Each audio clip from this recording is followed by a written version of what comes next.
The fox guarding the henhouse. We often use this phrase, but today you're about to witness it in real life. We are on the brink of a massive bank heist worth $10 million. And the twist is that this time, the thieves are police officers. These corrupt law enforcers exploited their positions and social standing to carry out what can only be described as the perfect crime, leaving no trace or evidence behind. Despite the investigators' relentless efforts, not a single lead emerged, until an unexpected twist after the heist turned everything upside down. Stay with us until the very end to find out what happened. Hello, I'm Sean. Scene 1. The city and the bank. Our story begins in Medford, Massachusetts, in the 1980s. The city was thriving economically, and everyone enjoyed a high standard of living, thanks to the flowing cash of the time. In the heart of the city stood its largest and most prestigious bank, Depositors Trust Company, a place where everything valuable was kept, from money to priceless possessions. The bank offered clients the option of renting safety deposit boxes, where each customer held one key, and the bank staff held another. Security was paramount, especially with the vaults reinforced with concrete and steel, making them almost impossible to breach without heavy machinery. Additionally, the bank had a state-of-the-art silent alarm system connected directly to a monitoring company and the police. If triggered, the alarm would send a signal immediately, but without making a sound, ensuring any breach would be detected before the thieves even had a chance. What no one knew, though, was that the very people entrusted with protecting the law were secretly orchestrating their own crime. Scene 2. The genesis of corruption. Gerald Clemente, a police captain, was the mastermind behind the heist. When he started his career, he was considered a symbol of strength and integrity. But as with many, corruption crept in from day one. His old partner, Crusher, introduced him to the darker side of policing. One fateful night, while on patrol, they witnessed a man stealing from a closed door. What shocked Gerald wasn't the theft itself, but how Crusher treated the thief like an old friend. He calmly told Gerald, "If you see another cop stealing something, whether it's furniture, a TV, or even cash, don't interfere. Don't try to be the hero."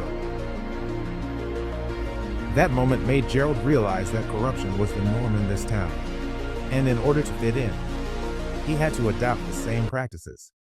Soon enough, he became entrenched in a network of corrupt officers, using his position to steal whatever he wanted. His apartment was filled with stolen goods, yet he maintained a spotless public image by cracking down on regular criminals, earning promotions and praise. But his double life didn't stop there. Though he was married with children, Gerald also had a secret mistress, a detail that would later prove crucial. Scene 3. The grand heist planning. As time passed and Gerald's power grew, so did his audacity. By 1980, he set his sights on the city's largest bank, the perfect target for the biggest heist in Medford's history. And he wasn't alone. He had a close circle of corrupt colleagues ready to assist. He put together a team of 5. 1. Gerald Clemente, the mastermind. 2. Tommy Doherty, his trusted partner. 3. Joe Bangs, another corrupt officer. 4. Francis O'Leary, a seasoned gangster with vast experience. 5. Bucky Barrett, a professional thief with expertise in alarm systems. Tommy, who had a safety deposit box at the bank, started studying the vault closely.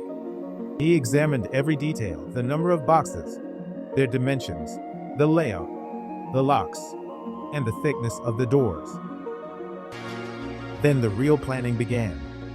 They knew that the alarm system posed a major obstacle, so Bucky worked for 2 months, testing the wiring to find the precise wire that would disable the alarm without triggering suspicion. Since they were all in uniform, they could move around town without raising any alarms. The next challenge was the reinforced concrete vault walls. Instead of spending hours drilling, they decided to use dynamite. The only issue? The noise. But the crew cleverly scheduled the heist during a city festival, which was loud enough to mask any explosion sounds. This, combined with a 3-day bank closure for the holiday, gave them plenty of time to execute the job. The plan was as follows. Bucky would disable the bank's alarm. Gerald, Joe, Francis, and Bucky would break into the vault. Meanwhile, Tommy would patrol outside, using his authority to divert law enforcement away. They entered through a less secure adjacent shop and made their way into the attic above the vault. After breaching a thin partition wall, they were finally above the vault, ready to use dynamite to break through the ceiling. Scene 4. Execution and aftermath the night of the heist. Everything went according to plan. After blowing the concrete ceiling, they swiftly gathered cash and jewelry from the inner vault, escaping without a trace, all while street festivities drowned out the noise. However, their success didn't last long. Within hours, the investigation team found subtle traces of dynamite residue and chemicals in the vault area. Surveillance cameras revealed blurry images of one crew member wearing distinctive accessories. Then the twists began. Investigators started uncovering pieces of the puzzle. An insider, perhaps overwhelmed by guilt or seeking a lighter sentence, came forward and revealed key details. Phone records showed encrypted messages between the conspirators, pinpointing the exact timings and locations. Most crucially, Gerald's secret mistress, who had always remained hidden, turned informant, providing recordings and documents that tied Gerald directly to the heist. The authorities swiftly apprehended the crew members one by one. 1. Tommy Doherty was caught when forensic analysis of a stolen vehicle revealed his fingerprints, despite his high rank. 2. Another corrupt officer, a vital link in the operation, was arrested after intercepted communications confirmed his involvement. 3. Joe Banks and Francis O'Leary were captured during a well-coordinated raid at an underground black market, where part of the stolen goods were being sold. 4. Finally, Bucky Barrett was apprehended at his workshop, where authorities traced the signature of his custom device. In the ensuing trials, the case shocked the entire law enforcement community. Gerald Clemente, once seen as a hero, was exposed as a criminal and sentenced on multiple counts of theft and misconduct.